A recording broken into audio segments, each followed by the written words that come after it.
Yeah, how interesting was that being out at Randallfield? Aye. Well, fantastic. Once again, as you said earlier on, you can only get that perspective by walking the ground and seeing what is out there, what they had to contend with. Absolutely, and the space between the stones. Yeah, absolutely. That's quite illuminating. It's just a theory. Yeah. It's purely speculation, but that could easily be the width of a schiltrom. Yeah. And if you imagine that 1,500 men, 10 men deep. They haven't been put there for no reason. There's a significant reason they're there, isn't there? Okay, yeah. Most definitely. Yeah. Very interesting. Where does this lead us next in this illustration as we come further down, Mark? Interestingly, as we come further down, if you look at the bottom of the illustration, there's a clear depiction here of the Bannockburn coming out of the gorge and opening up onto the flat karstlands. And if you look to the bottom left-hand side, you'll see that raised area, wooded raised area there. Now, is that Balquhiderock wood? When you go out to walk the field, it looks strikingly similar to the gorge opening on the Carse and Balquhiderock wood on your left. So there is no doubt that we're looking on the lower half of this at the second day of the battle, in my opinion. Which places them in the Carse of Balquhiderock. That's right. That they've come through, or it certainly looks like they've come through Balquhiderock wood. Yes. They've come down onto the open plain. Yes. And as you say, the Bannockburn Valley and Gorge fills out there, and you can see the Bannockburn flow in the bottom right. Now, I don't think the accuracy like this could have been done just from descriptions that Walter Bauer or his associates had. I believe they must have visited the site. He's been out there, hasn't he? Absolutely, he's been out there. He's walked the ground as we are doing to be able to get this level of detail. An illustration obviously takes on the style of the time, but to me that's a clear indication of the Bannockburn, the Karstland and the Balquhiderock wood there. So when we look at the detail within that Carse area, we see some of the brutality taking place in the fighting. The knight with the lance taking the cavalry rider off his horse, and directly below him, the knight finishing the fallen soldier there. So what we know for definite is that the Scots have taken the fight to the English on the open plain. The chronicles are very clear about that. Yes. They surprised the English at the crack of dawn. They've come down there. The English haven't been ready. They've not been fully prepared. They tell us that in the chronicles, that there was a mad rush of cavalry before the rest, and of course Gloucester was slain because he didn't have support around him there. So he was taken out relatively early in the battle. But that's what the chroniclers tell us. It was very early in the morning, wasn't it?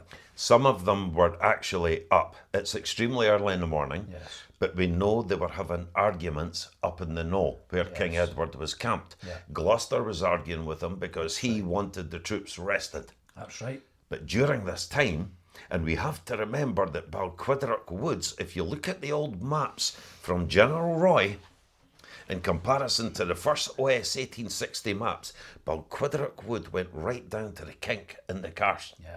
Yeah.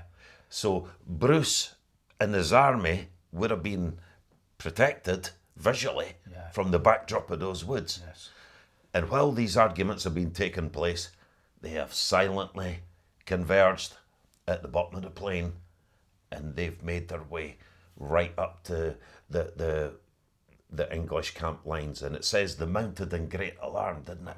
That's right. You're right that the terrain back then would definitely have been more wooded and allowed the Scots to get up very close to that English camp before they were aware that we were there. And if you look at Robert Baston's poem, he says the Scots were there in full force. Surprise, surprise. There is no doubt about it that they took the English by surprise. Absolutely. And this may be Balquhiderock Woods, but it can also be part of the Pelstream Woods. Yes, because possibly. Moray has come down through the Pelstream Woods. Yes. Bruce we know is in the centre. Yeah. Douglas is on the right, so he's had to come down through the Bannockburn Gorge onto the open plain, and then the the left and the right have gone ahead of the centre. Yes. And Bruce has been in the centre. Yeah. But they've mounted in great alarm, which means that the impetus has been taken out the English cavalry charge. Absolutely. And this is Bruce's masterstroke. Because if they have 100 yards to get up momentum and speed, it is complete and utter carnage, isn't it? It was John Barber that said the English were constrained on a narrow field. They did not have room to operate, being stuck between the Pell Stream and the Bannockburn. And with such a mass body of men, it was difficult for them to form up. Difficult for the cavalry to get a head of steam up to attack the Scots who were right on top of them. So what they haven't seen, Bruce has operated from a bottleneck in day one at Milton Fort, Yeah. and very similarly, in a much larger scale with his entire force, Yeah. that he's created a bottleneck Yeah. between the Pell Stream and the Bannockburn. Yeah. Now, the Scots are seen advancing by King Edward Yeah. from the knoll. That's right. And he actually believes at one point that they have knelt to pray, that they've knelt and surrendered, but that wasn't the case, was it? And he's with the Scots knight, Umfraville. That's right. And he declared in his own astonishment, will yon Scots fight? That's right. And of course, you have monks, you have clergy there. The Scots going onto their knees looks like they're praying. But something remarkable happens. Yeah. They get up, they move forward, and they kneel again. Yeah. Are they praying twice? They've set their pikes, haven't they? That's what They're they've done. ready for the confrontation. They've closed the ground. Yeah. So they may well have stolen as much as 40 yards between first kneeling to set the butt of the pikes into the ground. Yeah. 40 yards is a lot when you're taking the power out of a mass cavalry charge. But it wasn't a mass cavalry charge because they weren't ready. That's right. They've mounted in great alarm. We know through Le Baker, Geoffrey of Swinburne, and from a couple of other chronicles, that they were sodden with wine. That they were crying, drink hail and wassail to the early hours of the morning. So in their arrogance, in their pompous pride, we know a lot of alcohol was consumed in English camp that night. They did not expect a Scots attack, did they? Absolutely. And that was the genius of Bruce, wasn't it? As you highlighted, on the first day he's got them in a bottleneck, on the second day he's got them in a bottleneck, and in addition to that, he's done something that Wallace was unable to do at the Battle of Falkirk. He has trained those schiltroms to be mobile, to be able to advance. He has set those pikes, and he's basically said to the English, bring it on. But realising he's caught them by surprise, he's got up and advanced again, as you say, cutting off that ground. And he really, right from the beginning, through the genius of his tactics, has put them under huge pressure, hasn't he? And one thing that's abundantly clear, apart from the depiction of Bruce on his horse taking out Henry de Bohun in day one, all the Scots are on foot, aren't they? Absolutely. Not a single Scots in this illustration, apart from Bruce, as you say, on cavalry horse. And the chronicles tell us that the Scots, having abandoned their horses, Yes. and that Bruce forbade anyone to mount a horse, Absolutely. it's abundantly clear that they fought on foot. Including himself on day 2 of the battle. Including himself. One particular character that we have not mentioned yet, who is mounted, who is on a horse, is what I take to be King Edward II. If you look at the illustration there, he's obviously dressed in nobility type clothing. And you pointed out something interesting about the depiction of him on his horse. He is turning his horse around. Yeah. He's also not in armour, as you mentioned. Yeah. He has what looks like a night hat on, or some kind of day hat, or something like that. But we know that, not through his own volition, Edward Plantagenet was fighting furiously. Yeah. But when the battle was lost, it would not have been much of a distance where perhaps Bruce saw the whites of his eyes as they broke through the English ranks, and with Edward fighting furiously, he's led from the field, isn't he? Absolutely. And actually, to give an indication of just how close that fighting was, we know the Scots were trying to drag him off his horse, and his original horse was piked with a spear.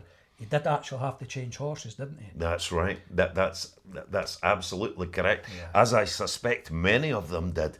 But one interesting point that's just occurred to me right now. Look at the direction that he's steering his horse towards. He's not steering it towards us. No. This way, south. He's steering it towards Stirling Castle. That's right. And they did talk that he went up to Stirling Castle and asked for refuge to Philip de Mowbray, who was garrisoning the castle at the time. And he refused them, didn't he? Yes. Quite rightly so. But because had Edward II been captured, the entire country would not been able to afford that ransom. And he's hightailed it south there, but we know that he was chased and hounded by Douglas all the way to the border anyway. That's right. And his horse gave way under him when it finally got there. One particular thing, I mean, we are looking at some of this lore depiction of this knight being brutally killed. Yes.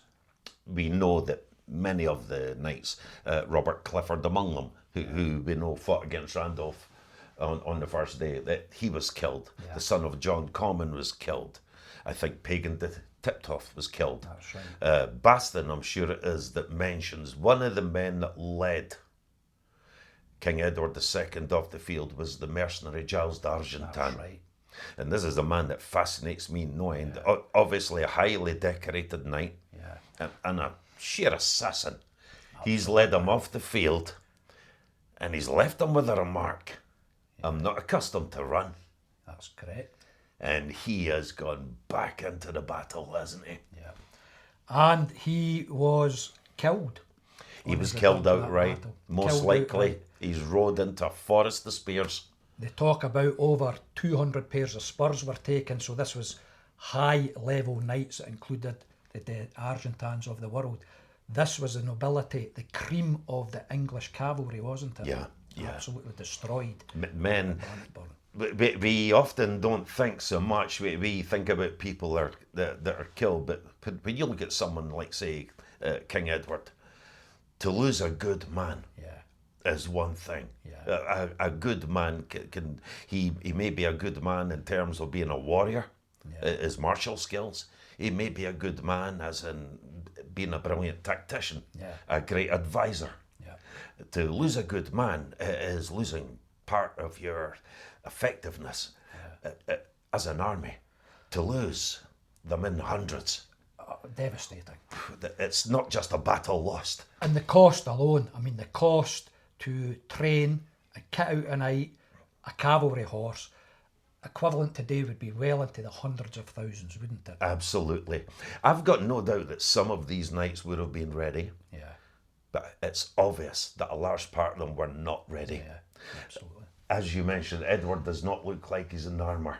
He was led off the field by one of his knights, who before was King Edward I, Lieutenant in Scotland, Amar de Valence, and his biographer, J.P.S. Phillips, which is a highly recommended book to read, mentions that he possibly left the battlefield in his bare feet. Aye. So he's totally unprepared. They have just been getting up in the morning, or some have still been out of it, fast asleep, and the Scots front line is already there. The genius of Bannockburn, Robert the Bruce. And if you look at the illustration, just to get some detail of that second day, as you've pointed out, we see the knight with his spear taking the cavalry knight off his horse there, and the brutality of it, very effective to have those schiltroms against the cavalry. The brutal slaying of the fallen soldier just below there. As you say, there was little or no chivalry in the heat of battle. And if you look at the body of men, just on the left-hand side there, just above Balquhiderock Wood area, it's quite interesting to look at that. We see one of the knights drawing his sword, and next to him, interestingly, we see a chap, which to me, it looks like he's got some kind of instrument there. Now, During the battle, it would have been marshalled by the constables and the captains. Communication is required, so there would be clarions and bugles signalling the march forward, signalling wheeling round of the flanks, etc., etc. It's difficult to see what this chap might be playing. It certainly, to me, doesn't look like a weapon he's got, but it's just an interesting point that he does seem to have some kind of instrumentation there. It's like some type of bagpipe, but absolutely, the chroniclers are able to tell who's who from the standards. Yes. And it's why we know Douglas was on Bruce's right. Yeah. And why Bruce was in the centre and why Randolph was on the left. We know this through, that's what standards were for people to gather round and to know where you were in the battlefield. And as you say, communication would have been through bagpipes, through horns, certainly not in the way there. Yeah. But because it was all about the essence of surprise. That's right. But should the battle tide turn in any particular way, Absolutely. but it must have been terrifying once they were there and they were in that fight, and whether you heard the instruments or not, Yes. the confusion that must have reigned over that battlefield, and then that first initial charge is. And we spoke about losing good men. A good war horse back then could cost the equivalent £200. Yes. Armand de Valence paid for one horse. Yes. He had a string of about 14 horses. That's a very rich man. Yeah. So the quality of horses, the chroniclers speak about the screams of the great destriers. Yes. And how those horses were put to death and littered the battlefield and the knights pulled down off them. But sometimes really don't think of how vivid a picture that could be in our minds. Oh, the absolute brutal scenes. Wounded horses, panicking, flying in all directions, screaming men.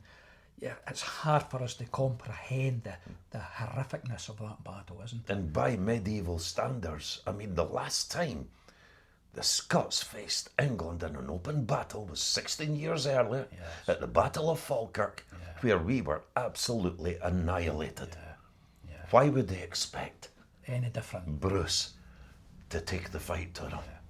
And an interesting point you mentioned earlier on, which we see in the illustration, when you talk about the clarions, the bugles, the bagpipes, we see a number of pennants on top of spears here, the standards. Back in the day, that was important, because if your standard went down, your men were watching for that all the time to see where the centre of your group were. If that standard went down, it was taken as an indication that you had fallen, and that would often lead to panic and retreat, wouldn't it? Absolutely. A standard bearer was, apart from being a very privileged and honoured job, it was a very crucial job to have. And there was someone, so if I was standard bearer and I lost my life, it might have been your job to pick up that standard with me as I fell, and to protect it with your life, to wrap it around yourself if necessary and die. So it was a crucial part of the battle. And the English themselves, when Edward left the field, he would have left with a standard. They would have seen that. The fight would have went out then. That's when the rout would have taken place, wouldn't it? The panic and the retreat from them. What's also very interesting about Bauer's illustration, the more we delve into this, actually, the more detailed and interesting it becomes, is from either side, and particularly on the English side, there's no sign of any archers. That's correct. Now, we know the cavalry were in front of the archers. They learned from Bannockburn to position the archers to the sides, but not on this occasion. The cavalry had first go at the Scots the next day. This is what they expected. We know that there was an archery exchange. That's right. Albeit quite a small one, while the Scots were marching out onto the plain. But there's no Scottish light cavalry. There's no archers on either side in this painting. So it shows very much the Scots on foot fighting against the elite English cavalry of the day. As you say, the absence of archers there tells a story in itself. It does. Yeah. It does. Shall we go out to the gorge area and walk out into the cast to see what Bauer is illustrating here? We must do that. Can't wait. Aye, absolutely. Let's do that then.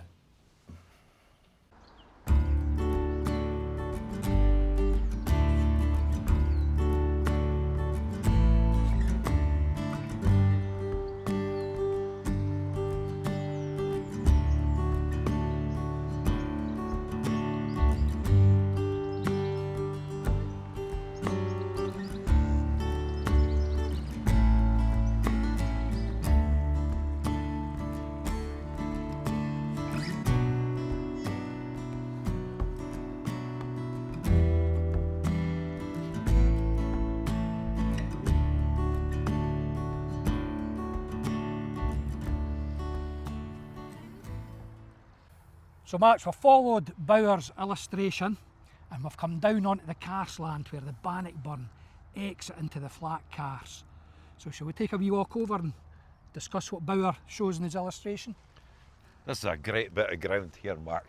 Every time I walk onto the Carse, and I've got the Bannockburn on my right hand side, which was of course the Scottish right wing, we're directly in front of the English camp.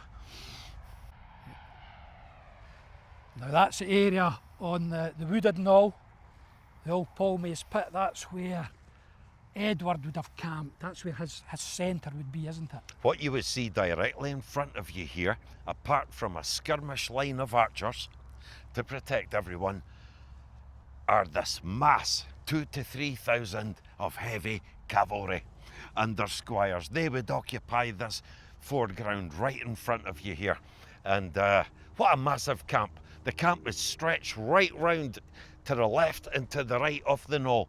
Of course, the far trees over there that we can see coming off the knoll, these are modern. They've been there for something like 20 odd years. Yep. They weren't here back then. You would have got a clear view right across to the Pale Stream. But the shortest point, if you look in reference to this hedge that we've got directly in front of us, is about 830 yards between the Bannockburn and the Pale Stream. The English felt safe here. It was the most perfect camping ground for miles around. And there's no way they suspected any threat from the Scots that day. So when we look at Bauer's picture, his illustration, he shows the different levels of the battle, doesn't he? He shows the castle at the top, which was the focus, effectively, of the battle, the relief of the castle. The Holyrood, which was important to the nobles of the day. It comes down to show the knights and Randolph, and then ultimately down at the bottom of the illustration, where we are right this very second, where the Bannockburn comes out onto the plain. You can certainly see the high ground behind the Scots soldiers, and then the ground opens out much wider. You can see that they're fighting on a broad plain. Yeah. And it certainly looks broad. There's no way that the English would think this is a death trap, and this is where Bruce's tactics come in, is to close that off. But you also see the beginning of the brutality of the fighting that takes place on that plain, don't we? That's right. Well, looking at the illustration, you see the knight with his fallen foe underneath him, thrusting that sword into him. There was, as you say, no chivalry here. All bets were off, wasn't it? This was a brutal affair. That's part of the brutality of medieval warfare. This was death. It was carnage. You also see the pikeman unhorsed the knight with his extra long pike, so probably about 16 foot long there, and that is above the Scots soldier dispatching the knight. Yeah. Where the knight's already felled, he's down, there's not a horse in sight, and he's driving his sword right through the guy. Of course, the Scots had pikes and axes. Right, we know this from the chroniclers, that they had a light buckler shield with them. Some may have had a sword, but there's no recordings of that. But the Scots were well tooled up. Absolutely. For close quarter fighting. And light armour that was difficult to penetrate, according to one chronicler. But the illustration has really given us a narrative. It is a conflation of an illustration, but it's given us a narrative through day one to day two until we are here on the plain, hasn't it? Walter Bauer has tried to show us everything in that picture. And there's even other parts of the picture which can take place in the rout and the aftermath when we look at King Edward. Yes. And we'll talk about that in a minute or so. But this is where it happened. There's no doubt about it. Walter Bauer has been here. Yes. And he's related this to his artist, or he's drawn it up himself. Yeah. We don't know. But you get a real sense of the battle once you come down here to the Carse of Balquhiderock.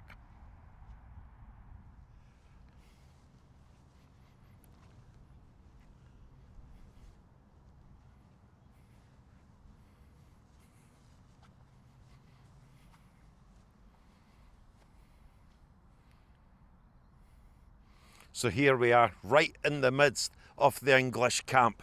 And there's one part of Walter Bower's painting, part of his illustration, that is really intriguing, and it caught my eye the first time I saw it, and I thought, could it be so? So we're bang in the heart of the English camp.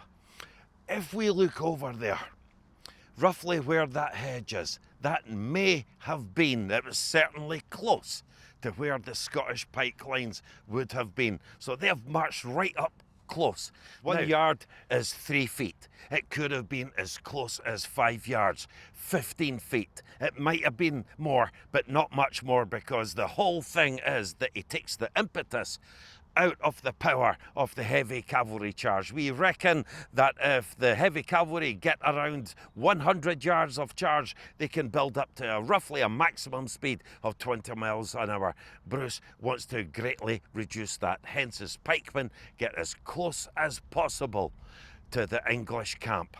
Now, once Bruce breaks through, the centre is roughly over where this pylon is. And Bruce breaks through and he comes up over the pond area. You can't see the pond from here. It is just beyond that rough bit of ground where that person's standing in the background. Bruce either goes around this or he goes through it. But King Edward is up here on the knoll, fighting furiously.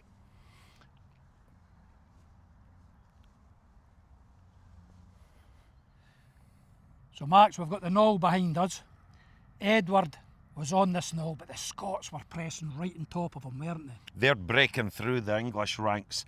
The English infantry can't get into the fight because the layers, the leading division was in the way, as the Chronicle Lanarkos tells us, and then night after night have piled in. You've got dead and dying and dead horses. The horses must be killed because a thrashing horse is a serious liability to any foot soldier. But once the Scots break through, King Edward, who's lost his mount at once that we know of, he's fighting furiously, and I think some chronicler lamented to the fact that he was using a mace. That's right. He's swiping away furiously. He needs to be led off the field. But if you look at Walter Bower's painting, he is bringing his horse round to the right, which is towards Stirling Castle, and we know he went that way. Did Bower have that intel? Did Bower have that information that Edward went to the castle? He was led off by Henry de Beaumont, Amar de Valence, who was in his bare feet, and Giles d'Argentan. It's a great observation, Max, and one which had passed me by. But clearly the illustrator has shown Edward pulling his horse away from the confrontation. And you're absolutely spot on, towards Stirling Castle. He had had enough of the battle, and as you say, he had already lost one of his horses, and the Scots had got so close they were trying to drag him off. Argentan and his other protectors have decided enough is enough, I'm off here. And I think Bower shows that perfectly, doesn't he, that's Edward leaving the field. He certainly does, and if we look at the knoll behind us, there are two ways that you can lead Edward off. You can either lead him over the back, or he can be led round the outside of the knoll there and onto the castle. Either way, he's got to cross the Pell stream. Yeah, absolutely. It's a difficult escape, whatever he does. And of course, once he got to the castle, he got no respite there, did he? Quite rightly so. Edward has refused admittance to the castle. His head would have produced quite a pretty sum in ransom. So he's denied access and he's come back. Giles d'Argentan basically tells him he's done his job. He commends him to God, and he utters that famous saying, "I'm not accustomed to run," and he heads right back into the battle and headlong, hurtling towards his own death. And victory for the Scots on a famous day at Bannockburn that day. And isn't it great how we've gone through Bower's illustration and we've managed to take from the top of that illustration to the bottom and read through the events of that battle? Absolutely, and there's some inference on our own behalf with that, but there's some great details to infer on. Yeah. And some of them make perfect sense. Yeah. And it's good that we should be allowed to do that. And let's not forget as well, when Edward's turning his horse, and he's refused access to the castle. He is on that mount, pursued by Douglas, all the way to the border, and his horse gives way. It's completely spent and it dies. It gives way under him until he boards a boat At Dunbar. and he makes his way south. That was not an easy getaway with Douglas hot on his heels. Absolutely relentless pursuit of Edward until he was out of the country, effectively. And they probably had a few standoffs. Yep. Edward would have had a healthy retinue. Oh, yes. Most of the mounted knights would have followed the king, but you'd have had pockets of soldiers. Probably the archers were quite difficult to deal with until their arrows were spent. But once the rout took place, that was it. Walter Bauer doesn't show any of the rout. He just shows the carnage of the death. But at this point, the battle is lost, and the Scots have won the day. And looking at it generally, because it was written the illustration was done in the 1440s, it's much closer to that time than we are today. But we can take from the illustration the dress sense, the armour, the armoury that they were using, the pennants that they were displaying. This must have looked absolutely fantastic. It seems almost churlish to describe it or compare it with any film, but anything you've seen in the films would bear no resemblance of what was actually happening here. It would have been a magnificent sight to see these two armies coming together, wouldn't it?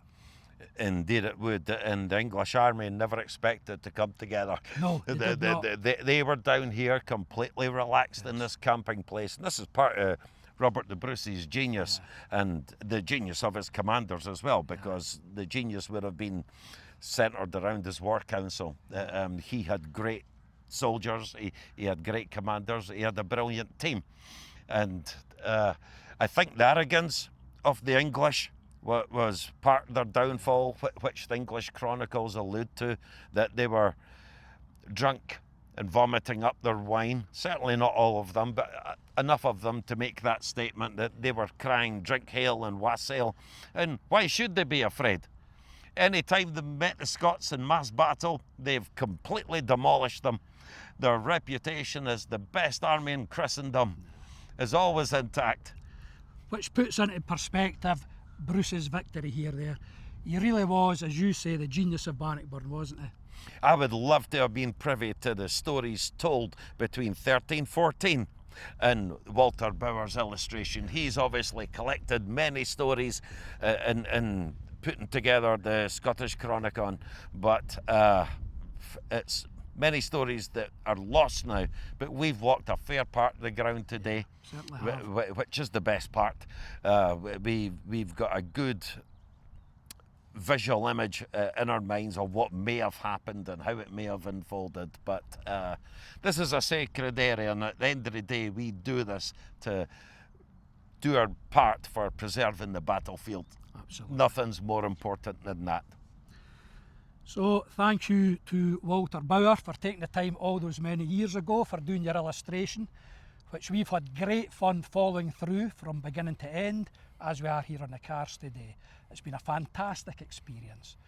If you've enjoyed what we've done today, tune in with Max at Robert the Bruce, Genius of Bannockburn. Like and subscribe if you want to share his stories, and likewise myself at the Spirit of Scotland 1314.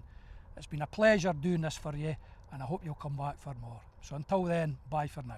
Keep walking in the footsteps, folks.